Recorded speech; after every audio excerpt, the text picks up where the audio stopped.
Ayaw hikawi kining mga mata nga kanimo magsuno. Asagdi kining luha nga nagaagas sa walay paghulog. Igo lamang ako naghandom sa kagahapon tang malipayon. Nga karon wa ko nahipalgi nining akong kaugalingon. Sa unang yugto sa atong panagkaila o panag-uban. Lonlon kalipay sa kanunay mo ay gidalit mo ning akong dughan. Daway luna sa kasing-kasing ang mga kagulanan.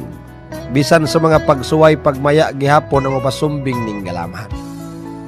Pansa atong kinabuhi ang panultihon di gayud malilong.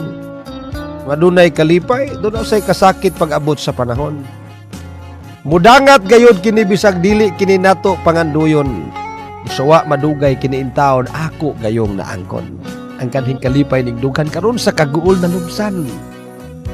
Sariyang nasayran ko ang kamatuoran nga dugay mo nang gitipigan. Dili day ako ang tinud-anay nga nag-iya sa imong dughan. Kundi ang binuhat nga mo'y gidamgo mo sa gabiing dagan. Kasakit nga way sama ang pagdawat sa kamatuoran.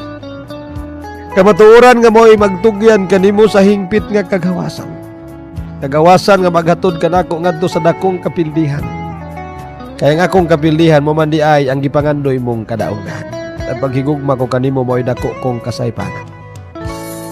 Nagpaulipon ako sa pagbating huyang o guway katumanan. Mga saad mong bakak o kasing-kasing mong limbungan.